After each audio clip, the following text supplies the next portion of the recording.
మనుషులకు చెట్లతోటి ఎంతో అనుబంధం ఉంటుందండి కదా. వాటిలో చింత చెట్టు మనకు చాలా ముఖ్యమైనది జీవితంలో. ఎందుకంటే మనము చింత చెట్టులో చింత చిగురు చాలా వంటకాల్లో వాడతాము.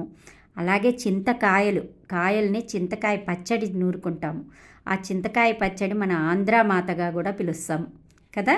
చింతకాయలతోటి పచ్చడి చేస్తారు.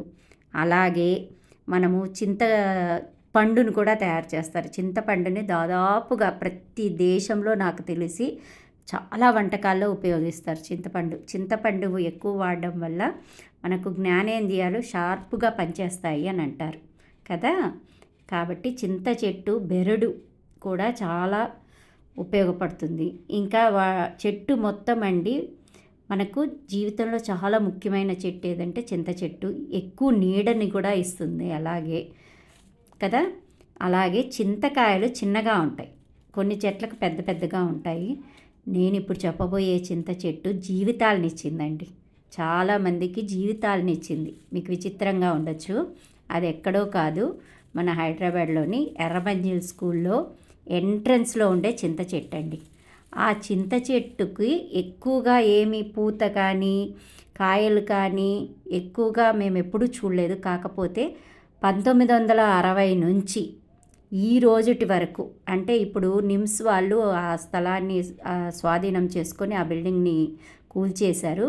కానీ ఆ చెట్టు అలాగే ఉందండి. దాని కొమ్మలు కొట్టేసినా కానీ అలాగే ఉంది.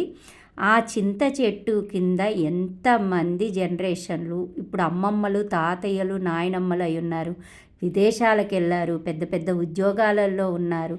ఇంతమందిని తయారు చేసింది ఆ చింత చెట్టు కిందేనండి.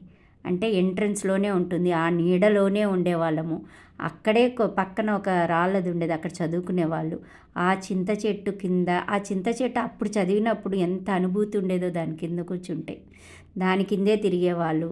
ఆ చింత చెట్టు దగ్గరే ఎంతోమంది స్నేహాలు ఏర్పడ్డాయి, ఎన్నో బంధాలు ఏర్పడ్డాయి, పెళ్ళిళ్ళు జరిగాయి.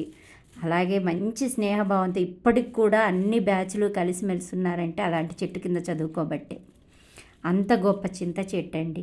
ఎర్రమంజిల్ స్కూల్లో 1960 నుంచి చదివిన ప్రతి విద్యార్థి ఆ చింత చెట్టు జ్ఞాపకమే ఉంటుంది. ఫ్రెండ్స్ అక్కడే అయి ఉంటారు, చిలిపి చేష్టలు అక్కడే జరుగుంటాయి, అల్లర్లు జరుగుంటాయి. అలాంటి చింత చెట్టు అండి అది. ఆ చెట్టు కింద చాలా నీడ ఉంటుంది. ఆ నీడలోనే సైకిళ్ళు పెట్టేవాళ్ళు, చిన్న చిన్న వస్తువులు అంటే పిల్లలు కొనుక్కోవడానికి జాంకాయలు అలాంటివి అమ్మేవాళ్ళు. ఎప్పుడన్నా చింతకాయలు రాలేవండి, అవి ఎండిపోయినట్లు అలా ఉండేవన్నమాట. అవి ఎప్పుడో రాలి ఉండేవి, ఎవ్వరు గమనించేవాళ్ళు కాదు. అక్కడ బండల మీద కూర్చొని చదువుకునేవాళ్ళు. ఆ చింత చెట్టు నీడలోనే అక్కడికి వచ్చే ప్రతి ఉపాధ్యాయులు ఆ చింత చెట్టు కిందే స్వేద తీర్చుకునేవాళ్ళు, బండ్లు పెట్టుకునేవాళ్ళు. అట్లా చింత చెట్టుతోటి చాలా అనుభూతి ఉంటుందండి. ఆ స్కూల్లో చదివిన ప్రతి ఒక్కరికి ఆ చింత చెట్టు అనగానే చాలా ఆప్యాయంగా అనిపిస్తుంది. అప్పటి స్నేహాలు గుర్తొస్తాయి, అప్పటి టీచర్లు గుర్తొస్తారు, ఆ చదువులు గుర్తొస్తాయి. ఆ చింత చెట్టు దగ్గర చదువుకోవడం వల్లేనేమో అంతమంది గొప్పవాళ్ళు తయారయ్యారు. కాబట్టి ప్రతి ఎర్రమంజిల్ స్కూల్ విద్యార్థి మరువలేని చెట్టు ఏది అంటే ఎర్రమంజిల్ స్కూల్లో ఉండే చింత చెట్టు. అది చాలా పెద్ద చెట్టు అండి. ఎంట్రన్స్లోనే ఉంటుంది ఎర్రమంజిల్ స్కూల్కి. ఆ గవర్నమెంట్ స్కూల్ నుంచే ఎంతమంది తయారయ్యారంటే దేశ విదేశాల్లో ఉన్నారు. నాకు తెలిసి ప్రపంచం మొత్తంలో అన్ని దగ్గరలో ఉన్నారు. అలాంటి చింత చెట్టుని గురించి ఎంత చెప్పినా తక్కువేనండి. కాబట్టి అలాంటి చెట్టు మా జీవితాల్లో నిలబడిపోయింది. అలాగే చింత చెట్టు వల్ల ఇలాంటి లాభాలు కూడా ఉంటాయి అనేది నాకు తెలిసింది. చదువుని నేర్పించింది, నీడనిచ్చింది, టీచర్లను కలిపింది, ఫ్రెండ్స్ని కలిపింది.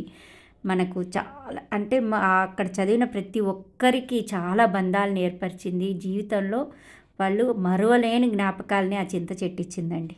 అంత గొప్ప చెట్టుని గురించి ఈరోజు నేను చెప్పుకోవడం అనేది, నేను అక్కడ స్టూడెంట్గా ఆ చింత చెట్టు కింద చదువుకోబట్టే నేను ఈరోజు చెప్పగలుగుతున్నానని నేను అనుకుంటున్నానండి. ఓకేనా.